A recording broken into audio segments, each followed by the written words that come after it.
जय Hind. PCS maker official YouTube channel में आप सभी का स्वागत है। देखिए फ्रेंड्स, ज्ञान बिंदु जेएस एकेडमी का बिहार दरोगा पीटी एग्जाम होमवर्क सीरीज जो था वो डे हम लोग 37 का कवर करेंगे फ्रेंड्स, ठीक है। और प्लीज आप इस वीडियो को शुरू से लेकर अंत तक जरूर देखिएगा फ्रेंड्स। आपसे मैं रिक्वेस्ट कर रहा हूँ, प्लीज देखिए फ्रेंड्स, आप लोग ना टेलीग्राम से ज्वाइन हो जाते हैं, लेकिन फ्रेंड्स आप लोग चैनल को सब्सक्राइब नहीं करते। प्लीज फ्रेंड्स आपसे रिक्वेस्ट करते हैं कि अगर आप एक बार चैनल को सब्सक्राइब कर लीजिएगा। देखिए ये आप लोग का सपोर्ट चाहिए फ्रेंड्स, क्योंकि आपके सपोर्ट के बिना कोई भी चैनल ग्रोथ नहीं कर सकता। प्लीज फ्रेंड्स आपसे विनम्र निवेदन है फ्रेंड्स, प्लीज आप चैनल को सब्सक्राइब जरूर कीजिएगा और साथ में आप टेलीग्राम से भी जरूर जुड़िएगा फ्रेंड्स, प्लीज, ठीक है। देखिए फ्रेंड्स, और मैं यहाँ पे सबसे इंपॉर्टेंट पॉइंट आपको मैं बताना ये चाहता हूँ कि देखिए, अगर आप बिहार दरोगा बिहार पुलिस एग्जाम का तैयारी कर रहे होंगे, देखिए फ्रेंड्स, अगर ये बिहार दरोगा पीटी के लिए होमवर्क सीरीज देख रहे हैं तो ये आपके लिए तो बहुत अच्छा है। और साथ में आप क्या काम कीजिए ना, एक प्रैक्टिस सेट देना स्टार्ट कीजिए। देखिए फ्रेंड्स, आपको दो ही काम करना है, ज्यादा काम नहीं करना है। एक आपका ये होमवर्क कंप्लीट कीजिए और दूसरा आप एक ना फ्रेंड्स प्रैक्टिस सेट कीजिए, बहुत इंपॉर्टेंट रहेगा। प्लीज आप एक बार ऐसा करके देखिए, कम से कम आप एग्जाम देने जाएंगे तब कम से कम आपको 100 से भी ज्यादा प्रैक्टिस सेट देके अगर एग्जाम देने जाएंगे तो एग्जाम में बैठने का मजा ही कुछ अलग होता है। प्लीज फ्रेंड्स मेरी बातों को ध्यान से सुनिए और ये बात को फॉलो कीजिए। मैं आपको विश्वास दिलाता हूं कि आपके रिजल्ट अच्छे देखने को मिलेंगे, ठीक है फ्रेंड्स। और देखिए आज का जो ये होमवर्क है बहुत ही अच्छा है, क्योंकि देखिएगा ये आज का होमवर्क में जो डेट 27/3/2025 का है, देखिए फ्रेंड्स इसमें ना बहुत सारे एक्स्ट्रा फैक्ट यहाँ पे दिया गया है, देखिएगा। और ये करंट अफेयर्स का इतने अच्छे क्वेश्चन यहाँ पे दिए गए हैं कि आप देखिएगा रिविजन के तौर पर आपके लिए बहुत ज्यादा इंपॉर्टेंट है, ठीक है। तो वीडियो को मिस मत कीजिएगा, शुरू से अंत तक जरूर देखिएगा। वीडियो कैसा लगा कमेंट करके आप जरूर बताइएगा, ठीक है। देखिए पहला क्वेश्चन है क्या कि गिग वर्कर्स के स्वास्थ्य सेवा प्रदान करने के लिए 2025 में पीएम जन आरोग्य योजना को कितनी बजट राशि समर्पित की गई है। तो याद रखिएगा 25,000 करोड़ रुपए। याद रखिएगा कि 25,000 करोड़ रुपए जो है, 25,000 करोड़ रुपए जो गिग वर्कर्स है उनके स्वास्थ्य सेवा प्रदान करने के लिए 2025 में पीएम जन आरोग्य योजना में बजट पेश किया गया है, ये ध्यान रखिएगा, ठीक है। देखिए अगर हम बात करते हैं क्या, नेक्स्ट क्वेश्चन है आपका कि पीएम किसान सम्मान निधि योजना की प्राप्त राशि। अब देखिए पीएम किसान सम्मान निधि योजना में प्राप्त राशि कितना है, तो 90,000 है। इसको लिखिए कितना, तो 90,000 करोड़ रुपया है पीएम किसान सम्मान निधि योजना में, ये ध्यान रखिएगा। और याद रखिएगा पीएम किसान सम्मान निधि योजना की तो इसकी शुरुआत हुई थी फरवरी 2019 में। याद रखिएगा कब हुई थी, तो फरवरी 2019 में इसकी शुरुआत की गई थी। कहां से, तो गोरखपुर से। अगला क्वेश्चन नेक्स्ट है क्या, बजट 2025 में राष्ट्रीय स्वास्थ्य मिशन के तहत प्राप्त आवंटन क्या है। देखिए 2025 में राष्ट्रीय मतलब स्वास्थ्य मिशन के तहत प्राप्त आवंटन क्या है, तो 40,000 करोड़ रुपया, 40,000 करोड़ रुपया है।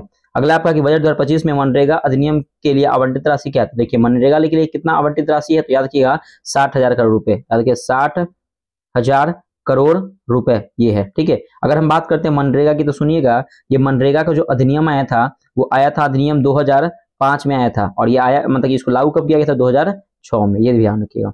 अगला क्वेश्चन है आपका कि बजट 2025 में पीएम आवास योजना के लिए आवंटित राशि है। देखिए बजट 2025 में पीएम आवास योजना के लिए आवंटित राशि कितना है, तो 70,000, याद रखिएगा 70,000 करोड़ रुपया आवंटित राशि है। और याद रखिएगा कि पीएम आवास योजना की अगर हम बात करते हैं तो पीएम आवास योजना 2015 में आया था। ध्यान रखिएगा 2015 में आया था, लेकिन 2015 में आया था, लेकिन इसका अधिनियम कब आया था, 2014 में। 2014 में इसका अधिनियम आता है और 15 में क्या होता है कि पीएम आवास योजना का आता है, ठीक है। और पीएम आवास योजना का लक्ष्य है कि हर एक लोगों को आवास मुहैया कराना। अगला क्वेश्चन है आपका कि भारत का पहला कागज रहित बजट कब प्रस्तुत किया गया था। देखिए भारत का पहला कागज रहित जो बजट प्रस्तुत किया गया था वो 2021-22 के बजट में भारत का पहला कागज रहित बजट पेश किया गया था। और याद रखिएगा और 2021-22 में ना पहला डिजिटल बजट भी पेश किया गया था। याद रखिएगा पहला कागज रहित बजट और पहला डिजिटल बजट ये पेश किसने किए थे, तो निर्मला सीतारमण ने। याद रखिए निर्मला सीतारमण ने इसको पेश किए थे, ये ध्यान रखिएगा, जो हमारे वित्त मंत्री है। नेक्स्ट क्वेश्चन है क्या कि भारत का पहला ग्रीन बजट कब प्रस्तुत किया गया था। देखिए भारत का पहला भी ग्रीन बजट ना 2020 में प्रस्तुत किया था। 2020 में इसको भी निर्मला सीतारमण ने ही प्रस्तुत किया था, ये भी ध्यान रखिएगा, ठीक है। पहला कागज रहित बजट, पहला डिजिटल बजट और पहला ग्रीन बजट, ये तीनों को निर्मला सीतारमण ने पेश किए थे। अगला क्वेश्चन है आपका कि भारत का प्रथम बजट कब पेश किया गया था। देखिए भारत का प्रथम जो अगर हम बात करते हैं ना कि भारत का सर्वप्रथम बजट पेश कब किया गया था, तो याद रखिए 1860 में। 1860 में पेश किया था किसने, तो जेम्स विल्सन ने। याद रखिएगा कि जेम्स विल्सन ने 1860 में भारत का पहला बजट पेश किया था, जेम्स विल्सन ने। इसलिए हम लोग पता है आपको कि जेम्स विल्सन को हम लोग जेम्स विल्सन, याद रखिएगा कि भारत का मतलब जेम्स विल्सन को हम लोग भारत मतलब कि बजट का पिता कहते हैं, ठीक है, ये ध्यान रखिएगा। अगला क्वेश्चन है आपका भारत का स्वतंत्रता के बाद पहला बजट कब पेश किया गया था? देखिए, भारत के स्वतंत्रता के बाद पहला बजट जो पेश किया था 1947 में। 1947 में किसने पेश किया? सन्मुखम सेट्टी ने। अगला क्वेश्चन है आपका कि भारत का पहला गणतंत्र बजट कब पेश किया गया था? देखिए, भारत का पहला गणतंत्र बजट 1950 में पेश किया गया था जॉन मथाई के द्वारा। स्वतंत्र भारत का पहला रेल बजट कब किसने पेश किया था? जॉन मथाई ने। स्वतंत्र भारत का पहला रेल बजट जॉन मथाई ने पेश किया था।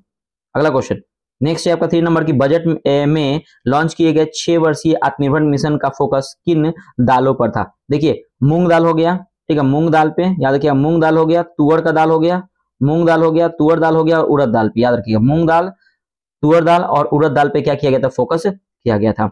नेक्स्ट आपका 2025 में किस मंत्रालय को सबसे अधिक बजट आवंटित किया गया है? देखिए, 2025 में ना रक्षा मंत्रालय को, याद रखिएगा कि रक्षा मंत्रालय को सबसे अधिक बजट, याद रखिएगा रक्षा मंत्रालय को सबसे अधिक बजट आवंटित किया गया है। आगे बात करते हैं क्या 2025 में शिक्षा के विकास के लिए कितना धन आवंटित किया गया है? देखिए, 2025 में शिक्षा के विकास के लिए जो धन आवंटित किया गया उसको लिखिएगा 78,572 करोड़ रुपया। ये ध्यान रखिएगा कि 2025 में शिक्षा के विकास के लिए जो आवंटित धन किया गया था वो 78,572 रुपया। ये ध्यान रखिएगा। अगला क्वेश्चन है आपका कि 2025 बजट में पूर्वोत्तर विकास के लिए कितना धन आवंटित किया गया? देखिए, 2025 बजट में पूर्वोत्तर विकास के लिए कितना धन आवंटित किया गया? तो याद रखिए 10,000 करोड़ रुपया।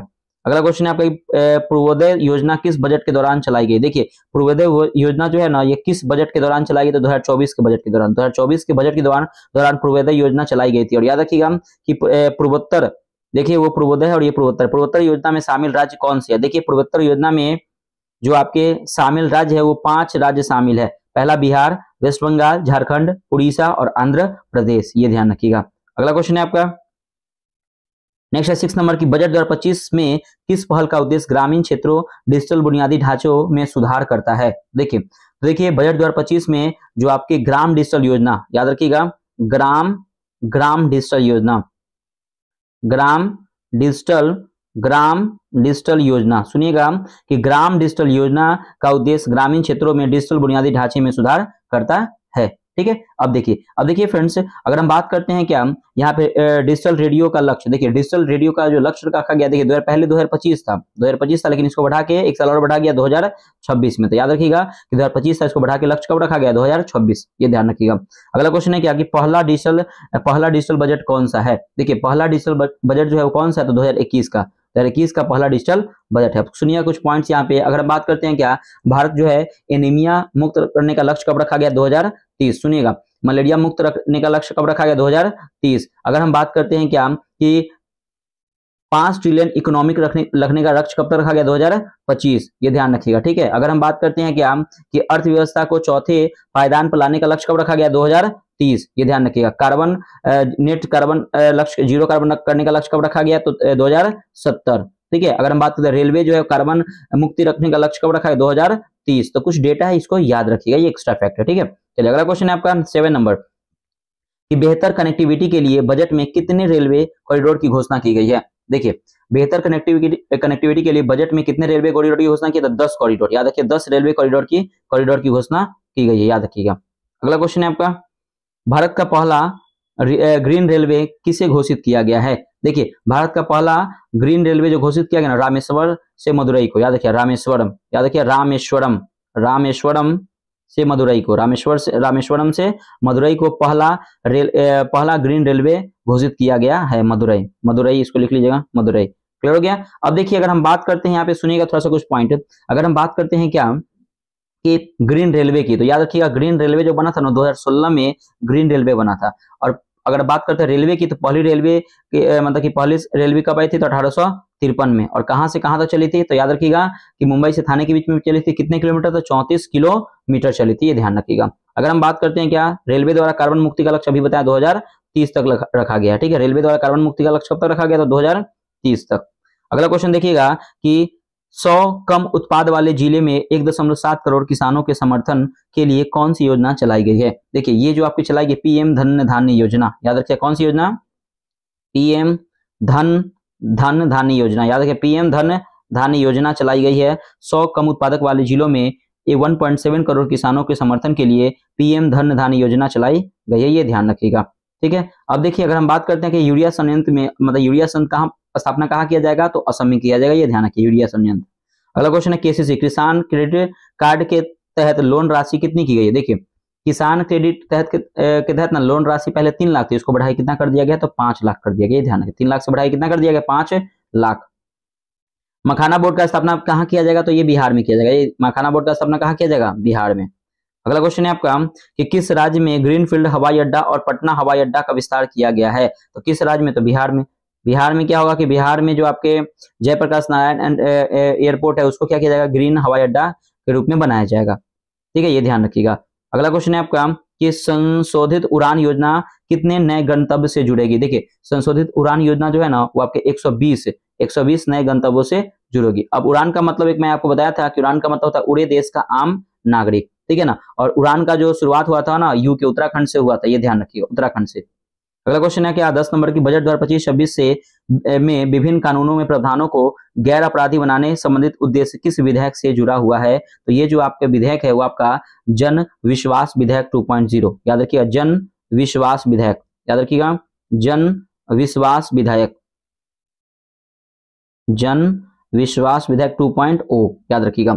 ये बजट 2025-26 में विभिन्न कानूनों में प्रावधानों को गैर अपराधी बनाने के संबंधित जो उद्देश्य है उसका नाम क्या है, जन विश्वास विधेयक 2.0, ठीक है, ये ध्यान रखिएगा। अगला क्वेश्चन है आपका कि नारी बंधन विधेयक कब पेश किया गया। देखिए नारी बंधन विधेयक ने ये 2024 में पेश किया गया, 2024 में, और याद रखिएगा जो नए संसद भवन का जब निर्माण हुआ था ना, ठीक है ना, उसका डिजाइन बिमल पटेल ने तैयार किया था, नए मतलब ये संसद भवन का, ये ध्यान रखिएगा। अगर हम बात करते हैं क्या कि नारी बंधन विधेयक ना ये पहला पेश हुआ था नए संसद भवन में, और इसमें आरक्षण दिया गया था महिलाओं को कितना परसेंट, तो 33% आरक्षण दिया गया था, 33%, याद रखिएगा। अगर हम बात करते हैं क्या कि नए मतलब कि जो आपके नारी बंधन विधेयक है वो लोकसभा विधानसभा में इसको पेश किया गया था, और याद रखिएगा कि 128वां विधेयक था, याद रखिए इसका विधेयक कौन था, नारी बंधन विधेयक कौन सा था, तो 128वां विधेयक था। अगर हम बात करते हैं इसमें क्या अधिवेशन क्या था, तो 106वां अधिवेशन था। अगला क्वेश्चन देखते हैं कि दलहनों में आत्मनिर्भरता मिशन कितने वर्षों के लिए योजनाबद्ध है, तो याद रखिएगा ये 6 साल के लिए यानी कि 6 वर्ष के लिए योजनाबद्ध है।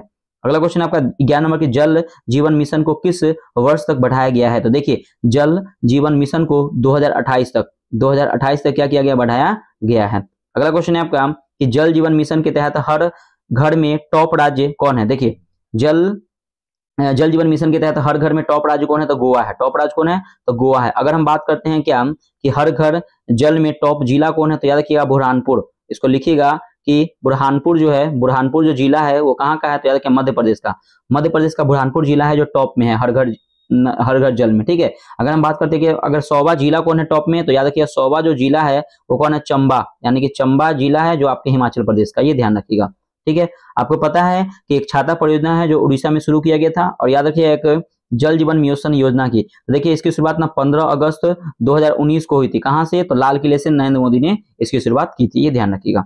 अगला क्वेश्चन है आपका रिवीजन मिशन के तहत प्रश्नों का उत्तर देखिए, बिहार बजट 2025-26 में किसे प्राथमिकता दी गई थी, याद रखिएगा कि बिहार बजट 2025-26 में प्राथमिकता किसे दी गई थी, तो शिक्षा को, पहले तो प्राथमिकता दी गई थी शिक्षा को, और याद रखिएगा महिला सशक्तिकरण भी याद रखिएगा, शिक्षा तो टॉप पे है लेकिन महिला सशक्तिकरण भी याद रखिएगा। अगला क्वेश्चन देखते हैं 2025 में बिहार में किस जिले में महिला हाट खोले जाएंगे, तो याद रखिएगा बिहार के पटना जिले में महिला हाट खोले जाएंगे, और याद रखिएगा कि डिजिटल जिम भी खोले जाएंगे। अगला 2025 बजट के तहत राज्य पथ निगम में महिला आरक्षण क्या है, ध्यान रखिए महिला आरक्षण जो है आपके 33% है। अगला क्वेश्चन 2024-25 और 2025-26 में बजट किस राशि का अंतर क्या है, देखिए 2024 और 2025 में बजट राशि का अंतर जो है ना वो याद रखिए 38,169 करोड़ रुपया, याद रखिए 169,000 करोड़ में 38,169 करोड़ रुपया जो है इसका अंतर है, ठीक है। अगर हम बात करते हैं क्या 2024 राशि कितना था, 2024-25 में राशि जो था वो 2.78 लाख करोड़ रुपया, ठीक है। अगर हम बात करते हैं कि 2025-26 में जो बजट राशि कितना था, तो 2025-26 में था 3.17 लाख करोड़ रुपया, तो इसमें अंतर हो जाएगा इसका कितना, तो 38,169 करोड़ रुपया आंसर हो जाएगा।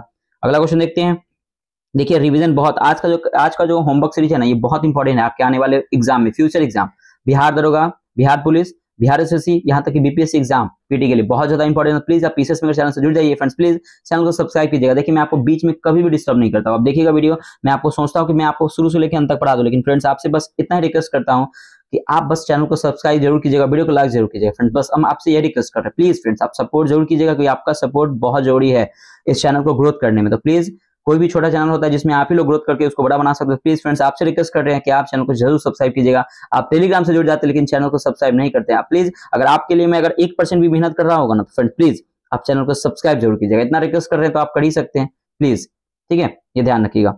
चलिए अगला देखते हैं, नेक्स्ट पॉइंट है आपका कि रिवीजन सीरीज के तहत प्रश्नों के उत्तर दीजिए। देखिए वित्त वर्ष 2025 में कृषि क्षेत्र में कितनी वृद्धि का अनुमान है। देखिए वित्त वर्ष 2025 में कृषि क्षेत्र में कितनी वृद्धि का अनुमान, 3.8% वृद्धि का अनुमान लगाया गया, ठीक है। अगला क्वेश्चन देखिएगा कि 2026 में वास्तविक जीडीपी का अनुमान क्या है। देखिए 2026 में वास्तविक जीडीपी का अनुमान कितना, 6.8%। अगर हम बात करें 2025 में वर्तमान में जीडीपी का अनुमान 6.4 है, 6.4 6.5 ऐसे याद रखिएगा, ठीक है।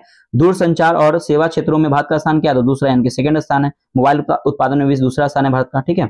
अगला क्वेश्चन है क्या कि अंतरिक्ष विजन 2047 में इसरो के 2 मिशन कौन है। पहला मिशन आपका गगनयान मिशन, गगनयान मिशन, और दूसरा आपका मिशन है चंद्रयान 4 मिशन, चंद्रयान 4। तो फ्रेंड्स आप लोग कमेंट करके बताइए कि चंद्रयान 4 मिशन को कब लॉन्च किया जाएगा, प्लीज कमेंट करके जरूर बताइएगा।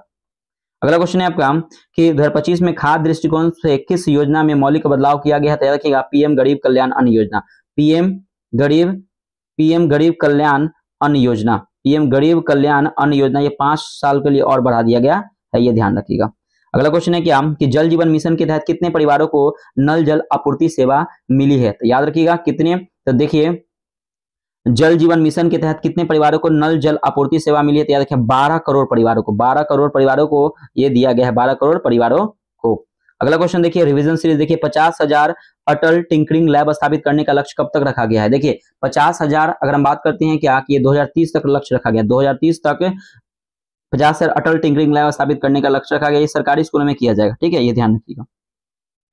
अगला कि पीएम स्वनिधि के तहत लक्ष्य राशि कितनी दर की गई। देखिए पीएम स्वनिधि के तहत लक्ष्य जो मतलब राशि जो सॉरी यहाँ लक्ष्य नहीं हटा दीजिएगा, यहाँ पे तहत राशि कितनी कर दी गई है। तो याद रखिए देखिए पहले ये राशि 10,000 थी, 10,000 बढ़ा के कितना कर दिया गया, 30,000। अभी वर्तमान में कितना है, तो 30,000, ये ध्यान 30,000 है, ठीक है, ये ध्यान रखिएगा 30,000, ठीक है। पहले कितना था, तो पहले था 10,000। अगर हम बात करते हैं कि पीएम स्वनिधि योजना की, ये जून 2020 में आया था, जून 2020 में ये योजना आया था।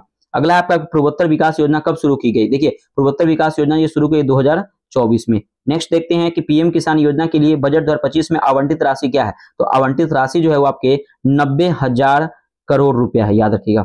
अगला क्वेश्चन है आपका कि मखाना बोर्ड किस राज्य में बनाया जाएगा। तो आपको पता है कि अपना राज्य बिहार में मखाना बोर्ड का स्थापना किया जाएगा। वर्तमान बजट और आर्थिक सर्वेक्षण क्रमशः किस तिथि को पेश किया गया। सुनिएगा कि अगर हम बात करते हैं क्या कि वर्तमान बजट और आर्थिक सर्वेक्षण क्रमशः किस तिथि को पेश किया। देखिए बजट जो पेश किया था वो 1 फरवरी को बजट पेश किया जाता है, यानी कि इस बार जो पेश हुआ 1 फरवरी 2025 को पेश हुआ है। अगर हम आर्थिक सर्वेक्षण की बात करें तो बजट से एक दिन पहले पेश करते हैं, यानी कि 31 जनवरी 2025 को आर्थिक सर्वेक्षण पेश किया गया है, ठीक है। अगला देखिएगा कि बिहार में ब्राउनफील्ड हवाई अड्डा कहाँ बनाया जाएगा। देखिए बिहार में ब्राउनफील्ड अड्डा ना ये बिहटा में बनाया जाएगा, बिहटा पटना के बिहटा में बनाया जाएगा, याद रखिएगा। अगला क्वेश्चन देखिएगा, देखिए रिवीजन सीरीज बहुत सारा आप यहाँ पे रिवीजन करने को देखने को मिला, बहुत इंपॉर्टेंट है। इसको ना पीडीएफ आप टेलीग्राम से जुड़ जाइए और पीडीएफ इसको ले लीजिएगा और अच्छे से निकाल के इसमें लिख लीजिएगा, बहुत इंपॉर्टेंट है आपके आने वाले एग्जाम में, याद रखिएगा।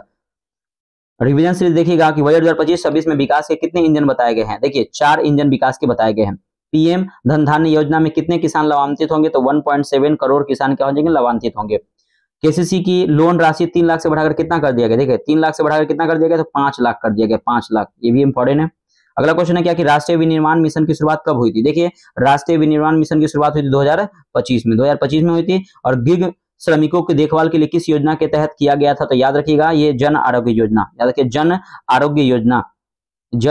आरोग्य योजना जिसको हम लोग आयुष्मान भारत योजना भी कहते हैं। ये देखिए 2018 में आया था जन आरोग्य योजना, कहां से आया था, तो रांची झारखंड से शुरू हुआ था।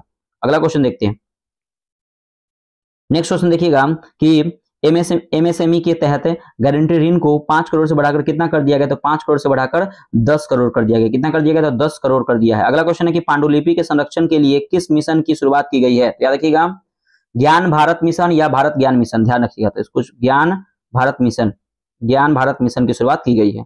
अगला क्वेश्चन है आपका कि उड़ान योजना के तहत किसने अतिरिक्त गंतव्यों को संपर्क बढ़ाया जाएगा। तो याद रखिए 120 गंतव्य को मतलब संपर्क बढ़ाया जाएगा। अगला है क्या 16 नंबर की दक्षिण पूर्वी एशिया का एकमात्र स्थल रुद्र देश कौन सा है। तो याद रखिएगा एकमात्र स्थल रुद्र देश है लाओस, या कौन है, लाओस, मतलब दक्षिण पूर्व एशिया का एकमात्र स्थल रुद्र देश कौन सा है, लाओस है। ठीक है, देखिए अगला क्वेश्चन देखते हैं हम लोग अगला नेक्स्ट क्वेश्चन देखते हैं क्या।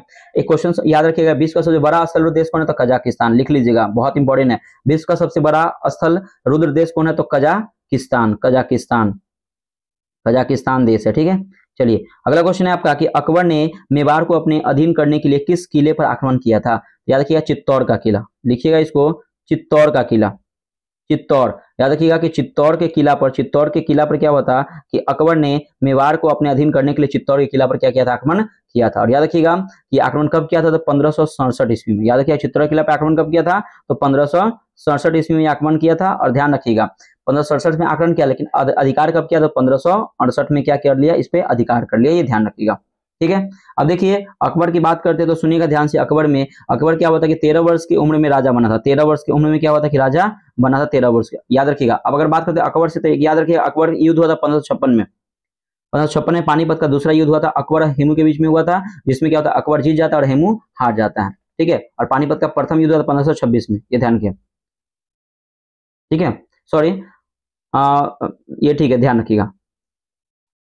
अगला क्वेश्चन देखिएगा, तो हुआ था प्रथम युद्ध हुआ था कब हुआ था फ्रेंड्स, 1500, ये प्रथम युद्ध हुआ था कब, 1526 में, याद रखिएगा। पानीपत का प्रथम युद्ध हुआ था 1526 में, ये हुआ था ना, वो बाबर और इब्राहिम लोदी के बीच में होता है, ये ध्यान रखिएगा। पानीपत का दूसरा युद्ध कब हुआ था, तो दूसरा युद्ध हुआ था 1556 में, 1556 में हुआ था। किस बीच में हुआ था, पानीपत का दूसरा युद्ध हुआ था अकबर और हेमू के बीच में, हेमू हार जाता है, अकबर जीत जाता है। अगला अगर हम बात करते हैं 1571, एक डेट और याद रखिए, 1571 गुजरात पर आक्रमण किया था कौन, तो अकबर, ये ध्यान रखिएगा। अगर हम बात करते हैं 1562 में, 1562 में याद रखिएगा कि दास प्रथा का अंत किसने किया था, तो अकबर ने किया था। अगला देखिएगा कि 1563 में क्या हुआ था कि तीर्थ यात्रा को समाप्त किया था अकबर ने। 1564 की बात करते हैं, 1564 की अगर हम बात करते हैं तो याद रखिएगा कि जजिया कर को समाप्त किया था अकबर ने। अगर हम बात करते हैं 1605 की, तो 1605 में क्या हुआ था कि अकबर की मृत्यु हो गई थी।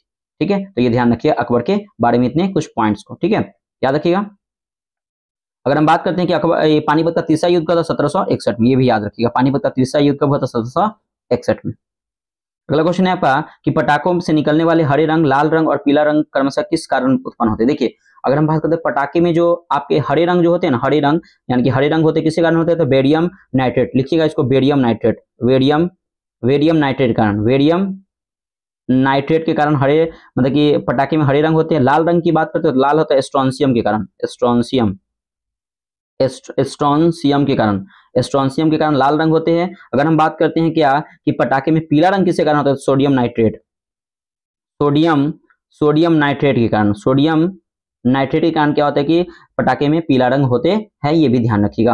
अगला क्वेश्चन है आपका 19 नंबर कि विपक्ष का नेता होने के लिए लोकसभा में कम से कम कितनी प्रतिशत सीटें आवश्यक है, तो 10% सीटें क्या है आवश्यक होनी चाहिए, मतलब कि 40 से 50 सीटें आपको कम से कम होनी चाहिए। अभी वर्तमान में जो कांग्रेस के पास जो सीट है वो कितना 99 सीट है, तो इसलिए वो विपक्ष के नेता है। अगला क्वेश्चन है 20 नंबर की गारो खासी और जयंतिया पहाड़ी किसके द्वारा दक्षिण प्रायद्वीपीय से अलग होता है, यानी दक्कन के पठार से। किससे अलग होता है, तो दक्कन के पठार से क्या होता है, दक्कन के पठार से क्या होता है, अलग होता है। अगला है क्या कि उबेर कप किस खेल से संबंधित है, सुनिएगा ध्यान से कि उबेर कप जो है ना वो बैडमिंटन से संबंधित है, बैडमिंटन। उबेर कप किससे संबंधित है, तो उबेर कप बैडमिंटन से संबंधित है। और याद रखिएगा उबेर कप हो गया, अमृत कप हो गया, थॉमस कप हो गया, ये किससे संबंधित है, बैडमिंटन से संबंधित है। अगला क्वेश्चन है 22 नंबर की राज्यसभा किसी साधारण विधेयक को अधिकतम कितने समय तक रोक सकती है, तो याद रखिएगा किसी भी साधारण विधेयक को ना राज्यसभा ना 6 माह तक रोक सकती है, 6 माह तक। अगर हम बात करते हैं क्या कि धन विधेयक को राज्यसभा कितने दिनों तक रोक सकती है, तो याद रखिए केवल 14 दिनों के तक रोक सकती है, ये ध्यान रखिए। साधारण विधेयक को 6 महीना और धन विधेयक को कब तक रोक सकती है, तो याद रखिएगा 14 दिन तक रोक सकती है। अगला आपका 23 नंबर कांग्रेस के किस सत्र में भाषाई आधार पर राज्यों को निर्माण के सिद्धांत को स्वीकार कर लिया गया था, तो याद रखिएगा 1920 के, सुनिएगा 1920 के नागपुर अधिवेशन, 1920 का जो आपका एक नागपुर अधिवेशन हुआ था, ठीक है, 1920 के नागपुर अधिवेशन में क्या हुआ था, नागपुर अधिवेशन में क्या होता है, कांग्रेस के भाषाई आधार पर राज्यों को निर्माण के सिद्धांत को स्वीकार कर लिया था, 1920 के नागपुर अधिवेशन। ठीक है, इसकी अध्यक्षता किसने की, याद रखिएगा वी राघवाचार्य, याद ध्यान, वी राघवाचार्य ने इसकी क्या थी, अध्यक्षता की थी। अब देखिएगा 1920 में एक ना विशेष अधिवेशन भी हुआ था, बहुत इंपॉर्टेंट है, 1920 में ना एक विशेष अधिवेशन भी हुआ था, तो वो कहाँ हुआ था, कलकत्ता में, कलकत्ता में हुआ था। और उसकी अध्यक्षता किसने किया था? तो उसकी अध्यक्षता की था लाला लाजपत राय ने, ये ध्यान रखिएगा। अब देखिए अगर हम बात करते हैं भाषी आधार पर गठन, याद रखिएगा कि भाषी आधार पर गठन होने वाला पहला राज्य कौन है? तो आंध्र प्रदेश में। कब? 1953 में इसकी स्थापना किया गया था, ये ध्यान रखिएगा। अगला देखिए कौन सा सही सुमेलित नहीं है? देखिए राजा राम मोहन राय ने संवाद कुमुदी की रचना की, बिल्कुल सही है। विद्यासागर ने सोम प्रकाश, बिल्कुल सही है। मोतीलाल नेहरू नहीं होगा, यहाँ पे थोड़ा सा मिस्टेक सही कर, मोतीलाल प्रसाद है, ध्यान रखिए मोतीलाल प्रसाद। मोतीलाल प्रसाद अमृत बाजार पत्रिका। देखिए शिशिर कुमार घोष के साथ ना ये मोतीलाल प्रसाद थे, इसीलिए इनका नाम आता है अमृत बाजार पत्रिका से, ध्यान रखिए। एनी बेसेंट सर्वेसन सोसाइटी ऑफ इंडिया नहीं, गलत हो जाएगा। एनी बेसेंट जो है ना, Annie Besant option number D गलत हो जाएगा। एनी बेसेंट याद रखिएगा कि कॉमनवेल्थ और न्यू इंडिया, कॉमनवेल्थ और न्यू इंडिया का नाम याद रखिएगा एनी बेसेंट। और सर्वेसन सोसाइटी ऑफ इंडिया याद रखिएगा गोपाल कृष्ण गोखले, गोपाल कृष्ण गोखले। अगला क्वेश्चन है 25 नंबर की, भारत में सबसे लंबी तटीय, कर लीजिएगा ये यहाँ पे थोड़ा मिस्टेक है, सबसे लंबी तटीय रेखा वाले 3 राज्य कौन से है? लिखिएगा। देखिए भारत की सबसे लंबी तटीय रेखा वाली 3 रेखा, गुजरात, आंध्र प्रदेश। लिखिएगा पहला गुजरात, दूसरा लिखिएगा आंध्र प्रदेश, दूसरा लिखिएगा आंध्र प्रदेश, और तीसरा लिखिएगा तमिलनाडु, ये ध्यान रखिए तीनों। अगला क्वेश्चन है क्या कि काकरापाड़ा जल विद्युत परियोजना किस नदी पर अवस्थित है? देखिए काकरापाड़ा जल विद्युत परियोजना जो है ना आपके ताप्ती नदी पर अवस्थित है, ताप्ती नदी। याद रखिए किस नदी पे? तो ताप्ती नदी पे अवस्थित है। ध्यान रखिएगा ये ताप्ती नदी निकलती कहाँ है? तो सतपुरा से, यानी कि महादेव पहाड़ी से निकलती है। और ये गिरती कहाँ? तो सूरत अरब सागर में जाके ये गिर जाती है। और ध्यान रखिएगा उकाई बांध परियोजना जो है ना यही ताप्ती नदी पर स्थित है। अगला क्वेश्चन, तंग घाटी नामक विहर का निर्माण किस नदी द्वारा किया गया? ध्यान रखिएगा कि तंग घाटी नामक विहर का निर्माण जो किया गया है चंबल नदी द्वारा किया गया। कहाँ पे? याद रखिए चंबल, याद रखिएगा चंबल नदी के द्वारा किया गया, चंबल नदी के द्वारा किया गया। देखिए चंबल नदी निकलती है, याद रखिए जनापाव पहाड़ी से। याद रखिए कहाँ से निकलती है? तो जनापाव पहाड़ी से निकलती है और मालवा के पठार में मतलब कि बिहार का निर्माण करती है, ध्यान रखिएगा, ठीक है ना, याद रखिएगा। अगर हम बात करते हैं क्या कि चंबल नदी पर, तो सुनिएगा गांधी सागर बांध, राणा सागर बांध, कोटा बांध, ये सब किस नदी पे? तो चंबल नदी पर स्थित है, ये भी ध्यान रखिएगा। चलिए अगला क्वेश्चन देखते हैं। 28 नंबर क्वेश्चन है आपका कि संगाई हिरन नामक दुर्लभ प्रजाति के संरक्षण के लिए किस राष्ट्रीय उद्यान की स्थापना की गई है? तो याद क्या किस राष्ट्रीय उद्यान की स्थापना की गई है? तो याद रखिएगा इसका नाम है केबुल लामझाओ राष्ट्रीय उद्यान, ठीक है। केबुल, ये लिखिएगा केबुल लामझाओ, केबुल लामझाओ, केबुल लामझाओ नेशनल पार्क। याद रखिएगा केबुल लामझाओ नेशनल पार्क, ठीक है। कहाँ पे है? तो मणिपुर में। तो याद रखिएगा कि संघाई हिरन नामक दुर्लभ प्रजाति के संरक्षण के लिए cable Lamjao national park Manipur में क्या हुआ था कि इस उद्यान की स्थापना की गई है। अगर हम बात करते हैं क्या, सुनिएगा ध्यान से, विश्व का पहला नेशनल पार्क कौन है? तो येलो, याद रखिएगा येलो स्टोन नेशनल पार्क है। याद रखिएगा येलो नेशनल पार्क है जो विश्व का सबसे बड़ा नेशनल पार्क है। कहाँ पे? तो अमेरिका में, यूएसए में। याद रखिएगा क्वेश्चन आएगा कि भारत का सबसे बड़ा नेशनल पार्क कौन है? तो जिम कॉर्बेट नेशनल पार्क है, ठीक है। इसकी स्थापना कब हुआ था? 1936 में। लेकिन अभी वर्तमान में इसका नाम क्या है? तो रामगंगा नेशनल पार्क, बहुत इंपॉर्टेंट, रामगंगा नेशनल पार्क है अभी जिम कॉर्बेट नेशनल पार्क का, ठीक है। अगर हम बात करते हैं क्या कि भारत में नेशनल पार्क की संख्या कितनी है? तो 106 है।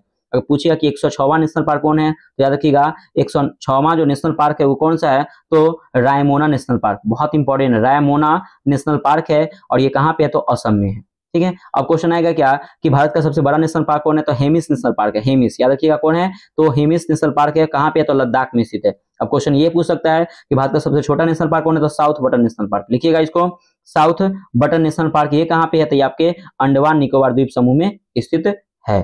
तो इतने फैक्ट्स यहाँ पे आपको नेशनल पार्क से बनने का होगा तो बन सकता है क्वेश्चन, ठीक है। और सबसे ज्यादा नेशनल पार्क कहाँ है? तो आपको पता है कि मध्य प्रदेश में सबसे ज्यादा नेशनल पार्क है, ठीक है फ्रेंड्स। उम्मीद करें कि अच्छा लगा होगा। नेक्स्ट बढ़ते हैं, ठीक है। 29 नंबर क्वेश्चन है आपका कि संकुचन चरण के दौरान अधिकतम दबाव क्या है जिस पर मुख धमनी के माध्यम से हृदय रक्त को तोड़ देता है? तो याद रखिएगा कौन? तो 120।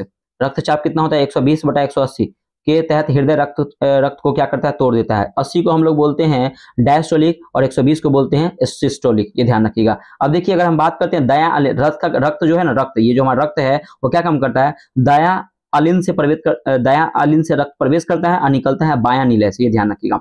रक्त हमारा दायां आलिन से में प्रवेश करता है और निकलता है बायां नीले से, ये भी ध्यान रखिएगा।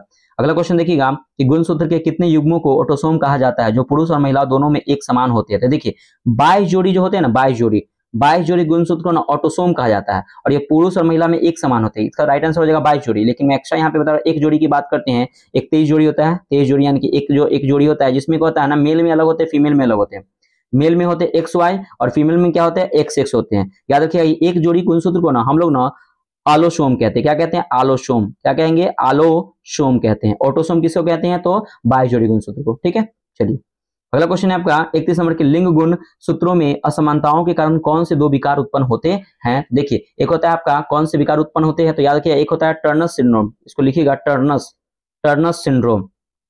एक होता है विकार उत्पन्न होता है सिंड्रोम, एक टर्नस सिंड्रोम होता है, दूसरा क्लाइफेल्ड सिंड्रोम। तो इसको दूसरा लिख लीजिएगा, दोनों में से कोई भी ऑप्शन में रहे।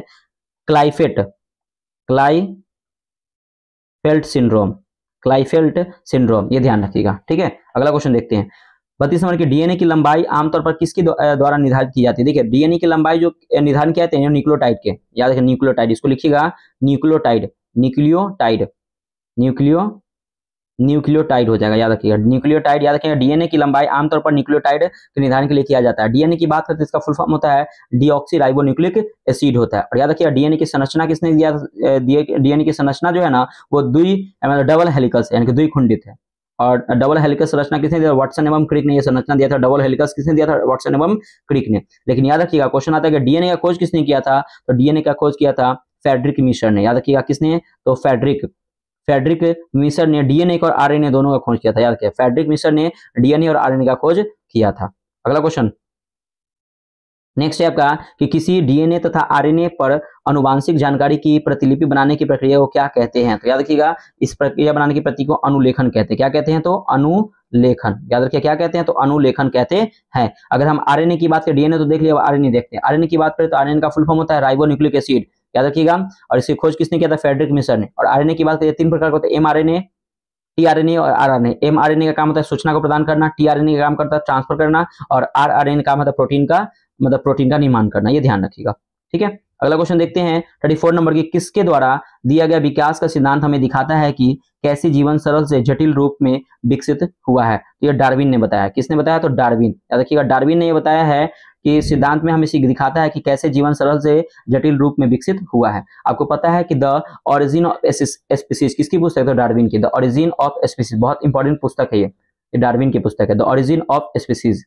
अगला 35 नंबर क्या? अनुवांशिकता की मूल संरचनात्मक और कार्यात्मक इकाई क्या कहलाती है? तो इसको जीन कहते हैं। याद रखिएगा, मतलब कि अनुवांशिकता की मूल संरचनात्मक और क्रियात्मक इकाई क्या कहलाती है? जीन कहलाती है। और याद रखिए, जीन की खोज किसने? तो जॉनसन ने किया था।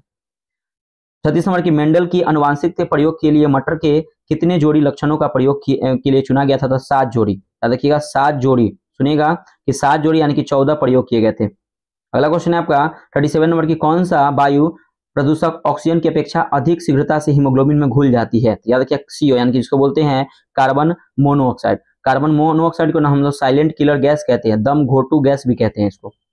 अगला क्वेश्चन है 38 नंबर की, एक हल्के पीले रंग का क्रिस्टलीय यौगिक जिसका उपयोग फोटोग्राफी में किया जाता है उसे क्या कहते हैं? याद रखिए, उसे हम लोग सिल्वर ब्रोमाइड कहते हैं। क्या कहते हैं? सिल्वर ब्रोमाइड कहते हैं, सिल्वर ब्रोमाइड। याद रखिए, सिल्वर ब्रोमाइड कहते हैं। मतलब एक हल्के पीले रंग का क्रिस्टलीय यौगिक जिसका उपयोग फोटोग्राफी में किया था उसे क्या कहते हैं? सिल्वर ब्रोमाइड कहते हैं। और याद रखिएगा कि फोटोग्राफी में याद रखिएगा कि पिक्सल के रूप में सोडियम थायोसल्फेट का प्रयोग किया था। क्वेश्चन आता है कि फोटोग्राफी में पिक्सल के रूप में किसका प्रयोग करते हैं? सोडियम थायोसल्फेट का प्रयोग करते हैं।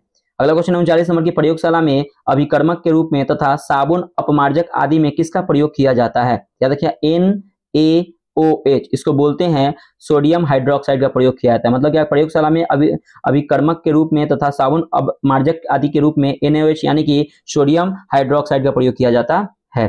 40 नंबर देखिए, तारों तथा सूर्य का अधिकांश द्रव्यमान किस तरल से बना होता है? देखिए, तारों तथा सूर्य का अधिकांश जो द्रव्यमान है वो हाइड्रोजन और हीलियम। लिखिएगा इसको, हाइड्रोजन और हीलियम। याद रखिए, हाइड्रोजन और हीलियम से बना होता है। और याद रखिए, हाइड्रोजन और हीलियम के संलयन से ना ऊर्जा मुक्त होती है। ठीक है, अब देखिए, अगर हम बात करते हैं फ्रेंड्स हीलियम का, सुनिएगा थोड़ा सा हीलियम के बारे में।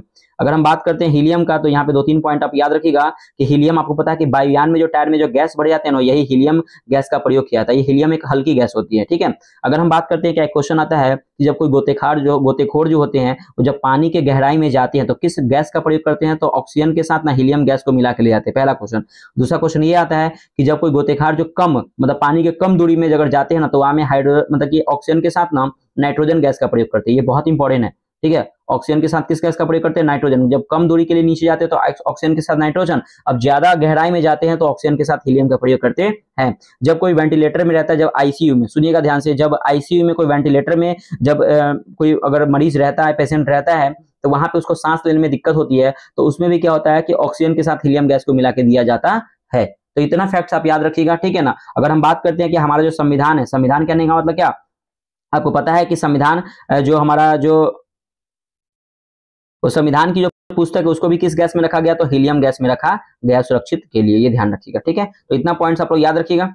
आगे देखते हैं, नेक्स्ट पॉइंट हम लोग देखते हैं हीलियम से जो मेरे को याद आया तो मैं आपको बता दिया हूं, ठीक है। 41 नंबर क्वेश्चन है क्या कि कच्चे फलों में बर्फ को जमाने के लिए किसका प्रयोग किया जाता है? सुनिएगा ध्यान से, देखिए हम लोग फल को ना दो तरीका से, मतलब कि सॉरी यहाँ पे देखिए कच्चे फलों को बर्फ, यहाँ पे गलत है, कच्चे फलों को पकाने के लिए, कच्चे फलों को पकाने के लिए किस किस मतलब कि किसका प्रयोग करते हैं? तो किस गैस का प्रयोग करते हैं? तो सुनिए, प्राकृतिक रूप से क्वेश्चन आएगा, प्राकृतिक रूप से किसका प्रयोग करते हैं? तो प्राकृतिक रूप से ना एथिलीन गैस का प्रयोग करते हैं। सुनिएगा, प्राकृतिक रूप से एथिलीन गैस का, लेकिन पूछे कृत्रिम रूप से किसको पाते हैं? एसिटिलीन गैस का, एसिटिलीन, याद एसिटिलीन गैस का, याद रखें, प्राकृतिक रूप से एथिलीन और कृत्रिम रूप से एसिटिलीन गैस का प्रयोग करते हैं, ये ध्यान रखिएगा।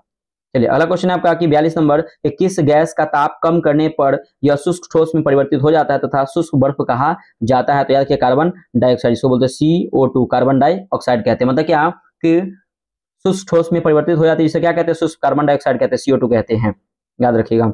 43 नंबर क्या कि किस गैस के निर्माण पर मॉन्ट्रियल प्रोटोकॉल में चरणबद्ध रूप से रोक लगा दी गई थी? तो याद रखिएगा CFC, क्लोरोफ्लोरोकार्बन गैस के निर्माण पर मॉन्ट्रियल प्रोटोकॉल पर चरणबद्ध रोक लगा दी गई थी। अगर हम बात करते हैं कि CFC ये निकलती किससे? AC और फ्रिज से निकलती है। और याद रखिएगा अगर हम बात करते हैं क्या कि CFC से जो ओजोन परत का क्षरण होता है, और ओजोन परत अब जो किस मंडल में? तो समताप मंडल में ओजोन परत हमारे स्थित है, ठीक है। अगर हम बात करते हैं क्या, सुनिएगा, मॉन्ट्रियल प्रोटोकॉल की, तो ये हुआ कब था?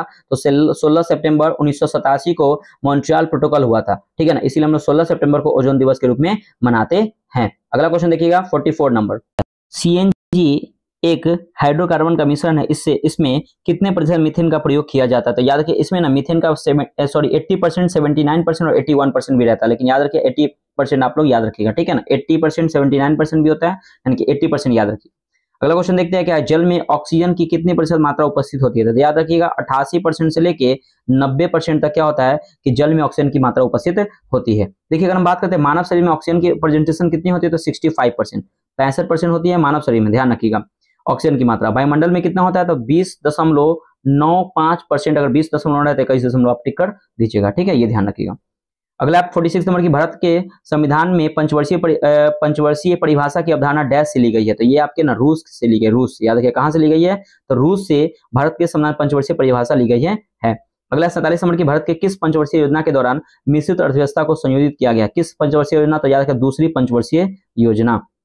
दूसरी पंचवर्षीय योजना में कहा गया कि दौरान मिश्रित अर्थव्यवस्था के संयोजित किया गया है। अगर हम बात करते हैं दूसरी पंचवर्षीय योजना कब से कब तक? 1956 से, याद रखिए 1956 से लेके 1961 तक था दूसरी पंचवर्षीय योजना। इसका लक्ष्य उद्योगों को बढ़ावा देना, ठीक है। अब देखिए दूसरी पंचवर्षीय योजना में ना तीन का स्थापना किया था। पहला भिलाई इस्पात केंद्र, दुर्गापुर और राउरकेला।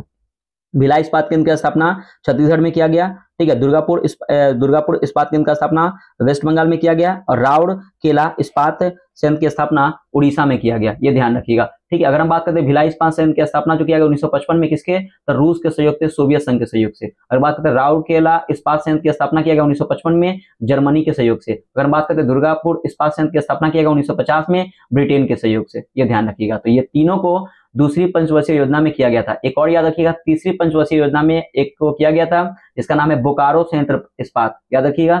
इसकी स्थापना 1964 में किया गया था। इसको सोवियत संघ रूस के द्वारा किया गया था तीसरी पंचवर्षीय योजना में। तो इतने पॉइंट आप लोग याद रखिएगा, ठीक है। 48 नंबर क्वेश्चन है क्या कि भारत को आत्मनिर्भर और स्व उत्पादक उद्योग के रूप में स्थापित करने का प्राथमिक लक्ष्य क्या, कौन सी पंचवर्षीय योजना थी? तो याद रखिएगा ये जो पंचवर्षीय योजना थी, तीसरी पंचवर्षीय योजना, ठीक है। कौन सी? तो याद रखिएगा तीसरी पंचवर्षीय योजना। तीसरी पंचवर्षीय योजना में कहा गया था कि भारत को आत्मनिर्भर और स्व उत्पादक उद्योग के रूप में स्थापित करने का प्राथमिक लक्ष्य रखा गया था, ठीक है। अगर हम बात करते हैं, सुनिएगा ध्यान से कि, चलिए आगे बढ़ते हैं, चलिए आगे देखते हैं महात्मा गांधी सुनिएगा। अगर बात करते हैं महात्मा गांधी नई श्रृंखला को 20 रुपए के नोट के पीछे कौन सा तस्वीर है? तो याद रखिए एलोरा की गुफा, एलोरा की गुफा है, याद रखिए एलोरा की गुफा है। ये एलोरा की गुफा का क्या है यहाँ पे? चित्र है। अगर हम बात करते हैं कुछ चित्र का, सुनिएगा नोट्स के बारे में। देखिए अगर 10 रुपए की बात करें तो 10 रुपए पर कोणार्क का फिगर है, चित्र है। 50 रुपए के नोट के हम्पी के गुफा का चित्र है। 100 रुपए के नोट पे रानी का वाव, 100 रुपए का किस पे है तो रानी का वाव, याद रखिए रानी का वाव का महल है उसका चित्र है। और याद रखिएगा 500 रुपए पे लाल किला का है, 200 रुपए पे सांची का स्तूप का है, और 2000 पे मंगलयान का था। ठीक है, ये ध्यान रखिएगा। 2000 नोट तो अभी तो आपको नहीं दिखेंगे। ठीक है, भारतीय बीमा विनायक और विकास प्राधिकरण यानी कि जिसको बोलते हैं इरडा, IRDA का मुख्य कार्यालय किस शहर में है तो याद रखिए हैदराबाद में। कहाँ पे मुख्यालय कहाँ है तो हैदराबाद में स्थित है, हैदराबाद में। याद रखिएगा कि इरडा का स्थापना हुआ था कब, ये क्वेश्चन आता है तो 1999 में, 1999 में इरडा का स्थापना हुआ था। और किस समिति की सिफारिश, मल्होत्रा समिति के सिफारिश पर। याद रखिएगा मल्होत्रा से याद रखिएगा संजय मल्होत्रा, RBI के वर्तमान गवर्नर कौन है तो संजय मल्होत्रा है। ठीक है, ये भी ध्यान रखिएगा। 51 नंबर की बैंकों का बैंकर के रूप में डैश अंतिम उपाय के ऋणदाता के रूप में भी कार्य करता है तो RBI। आपको पता है RBI ये क्या काम करता है, ऋणदाता के रूप में कार्य करता है। RBI की बात करते हैं तो RBI का स्थापना हुआ था 1 अप्रैल 1935 को। अधिनियम कब आया था 1934 में, ध्यान रखिएगा। ठीक है ना। RBI का जो मतलब हेडक्वार्टर का वर्तमान में मुंबई में है, और इसके वर्तमान में जो अभी जो गवर्नर है संजय मल्होत्रा है। याद रखिएगा उनका नंबर है 26वें नंबर के, ये ध्यान रखिएगा। ठीक है, अगला क्वेश्चन देखते हैं। 52 नंबर की भारतीय रेल द्वारा चलाई गई कम किराए की पहला वातानुकूलित रेलगाड़ी गरीब रथ किन शहरों के बीच चलाया गया था। याद रखिएगा ये सहरसा से अमृतसर, सहरसा से अमृतसर चलाई गई थी, सहरसा से अमृतसर चलाई गई थी ये रेलवे गरीब रथ। ठीक है, ये ध्यान रखिएगा। 53 नंबर की 19 जुलाई 1969 को जिन 14 बैंकों का राष्ट्रीयकरण किया गया था उनमें न्यूनतम जमा राशि क्या थी तो न्यूनतम जमा राशि थी 50 करोड़ रुपए। ठीक है, ये ध्यान रखिएगा। अगर हम बात करते हैं ना 1980 में भी, सुनिएगा 1980 में भी 6 बैंकों का हुआ था राष्ट्रीयकरण, उसका न्यूनतम जमा राशि कितना था 200 करोड़ रुपया, ये भी ध्यान रखिएगा। चलिए अगला क्वेश्चन देखते हैं। नेक्स्ट क्वेश्चन 54 नंबर की भारत में सभी राष्ट्रीयकृत वाणिज्यिक बैंकों में बचत खातों पर ब्याज दर निर्धारित की जाती है तो याद रखिएगा RBI के द्वारा। ब्याज दर किसके तो RBI के द्वारा किया जाता है। और याद रखिएगा कि RBI मौद्रिक नीति कौन जारी करता है तो RBI। किसके द्वारा किया जाता है तो RBI के द्वारा। RBI मौद्रिक नीति जारी करता है। RBI से कुछ और पॉइंट याद रखिएगा कि RBI के अगर हम बात करते हैं पहले गवर्नर कौन थे तो याद रखिए एक ट्रिक में बताता है ABCD, इसको लिखिएगा ABCD। अगर पूछे कि RBI के पहले अंग्रेज गवर्नर तो ऑसबर्न स्मिथ, अगर पूछे कि RBI के पहले भारतीय गवर्नर तो CD देशमुख। ठीक है, ये ध्यान रखिएगा। और RBI का 1937 से पहले हेडक्वार्टर जो था वो कलकत्ता था, 1937 के बाद हेडक्वार्टर क्या हो गया तो मुंबई हो गया, जो भी वर्तमान में मुंबई ही है। अगला क्वेश्चन 55 नंबर की भारत में राष्ट्रीय आय की गणना राष्ट्रीय आय GDP मापन का कार्य कौन करता है तो याद रखिएगा। देखिए पहले इसका मापन का जो अभी वर्तमान में काम करता है NSO करता है, लेकिन पहले बात था क्या कि पहले CSO और NSSO ये दोनों मिलकर के इसका गठन हुआ था, NSO का गठन हुआ। याद रखिए CSO और NSSO दोनों में मर्ज होकर क्या हो गया NSO का गठन किया था। याद रखिएगा कि भारतीय राष्ट्रीय आय की गणना राष्ट्रीय आय GDP के कार्य कौन करता है तो NSO करता है। 56 नंबर की द्वितीय पंचवर्षीय योजना में किस क्षेत्र के विकास पर सर्वाधिक बल दिया गया था तो याद रखिए उद्योग के विकास पर, उद्योग पर द्वितीय पंचवर्षीय योजना में उद्योग पर बल दिया गया था, उद्योग के विकास पर बल दिया गया था। 57 नंबर की पंचवर्षीय योजना के इतिहास में भारत की सर्वोच्च योजना किन योजना को माना जाता है तो याद रखिए तीसरी पंचवर्षीय योजना जो है ना ये भारत की सर्वोच्च योजना है। ध्यान रखिएगा ये प्रावधान के कारण ये असफल हो गया था, इसलिए इसको सर्वोच्च योजना के रूप में जाना जाता है। अगला क्वेश्चन देखिएगा 58 नंबर कि देश में कृषि एवं ग्रामीण विकास वित्त उपलब्ध कराने वाली सर्वोच्च संस्था कौन सी है तो याद रखिए इसको बोलते हैं नाबार्ड। कौन सी संस्था है तो नाबार्ड है, नाबार्ड, याद रखिए नाबार्ड। ठीक है, आगे बात करते हैं कि नाबार्ड की, अगर नाबार्ड की स्थापना कब हुआ था तो 12 जुलाई, नाबार्ड की स्थापना हुआ था 12 जुलाई 1982 को, 1982 को नाबार्ड का स्थापना हुआ था। और याद रखिए किस समिति के सिफारिश पर, शिवरमन समिति के सिफारिश पर। इसका हेडक्वार्टर कहाँ है तो इसका हेडक्वार्टर मुंबई में है। ठीक है, ये ध्यान रखिएगा। 59 नंबर क्या कि एक वर्ष में किसी देश का निवासियों और शेष विश्व के बीच संपन्न सभी आर्थिक लेन देन का व्यवस्थित रिकॉर्ड क्या कहलाता है तो इसको ना भुगतान संतुलन कहते हैं। क्या कहते हैं तो भुगतान संतुलन कहते हैं, भुगतान संतुलन कहते हैं, ये भी ध्यान रखिएगा। ठीक है, आगे देखते हैं। नेक्स्ट क्वेश्चन है आपका फ्रेंड्स देखिएगा कि 60 नंबर क्वेश्चन है क्या कि निम्नलिखित में से अर्थशास्त्र का वह शाखा जो कौन सी है जो संपूर्ण समुदाय चाहे वह एक राष्ट्र हो या क्षेत्र हो या संपूर्ण विश्व हो की अर्थव्यवस्था के प्रदर्शन, संरचना और व्यवहार से संबंधित है तो याद रखिएगा समष्टि अर्थव्यवस्था का प्रयोग होता है। क्या कहलाता है समष्टि यानी कि समष्टि अर्थव्यवस्था, समष्टि अर्थव्यवस्था का प्रयोग। ध्यान रखिएगा, मतलब क्या कि अर्थव्यवस्था की वह शाखा कौन सी है जो संपूर्ण समुदाय, चाहे वह एक राष्ट्र हो, एक क्षेत्र हो, एक संपूर्ण विश्व हो, की अर्थव्यवस्था को प्रदर्शन, संरचना और व्यवहार से संबंधित कौन सी है, तो समष्टि अर्थव्यवस्था का प्रयोग कहलाता है। देखिए फ्रेंड्स, आज 60 क्वेश्चन इसलिए क्योंकि देखिए बहुत सारे आप क्वेश्चन रिवीजन के तौर पर देखे होंगे, तो मैं जो बहुत सारे क्वेश्चन आपको देखने को मिलेंगे। करंट अफेयर्स कल का होमवर्क है, पेरिस ओलंपिक 2024, पैरा ओलंपिक 2024 में आपको ऑलरेडी मैं इसका वीडियो बनाया हूं, मैं आपको ग्रुप में भेज दूंगा, तो प्लीज आप उसे जरूर देखिएगा, बहुत इंपॉर्टेंट है। क्वेश्चन बैंक पेज नंबर 461 से 470 तक, एंशिएंट हिस्ट्री वैदिक सभ्यता, पॉलिटी में भाग 9 का और भाग 9 के ख, यानी कि भाग 9 का क्या आपका पंचायत और भाग 9 के ख आपका नगर निगम है। ठीक है, ज्योग्राफी में वायुमंडल की परतें और वायुदाब पेटिया के बारे में पढ़ना है फ्रेंड्स। वीडियो कैसा लगा कमेंट करके बताइए फ्रेंड्स। आपसे फिर से रिक्वेस्ट करें कि चैनल को सब्सक्राइब जरूर कीजिएगा फ्रेंड, प्लीज आपसे मैं रिक्वेस्ट कर रहा हूं कि चैनल को सब्सक्राइब जरूर कीजिएगा। इसका पीडीएफ चाहिए तो नीचे दिए डिस्क्रिप्शन बॉक्स में टेलीग्राम का लिंक है, उससे ज्वाइन होकर फ्रेंड्स इसका पीडीएफ ले सकते हैं। मिलते हैं नेक्स्ट वीडियो में, बाय बाय, जय हिंद दोस्तों।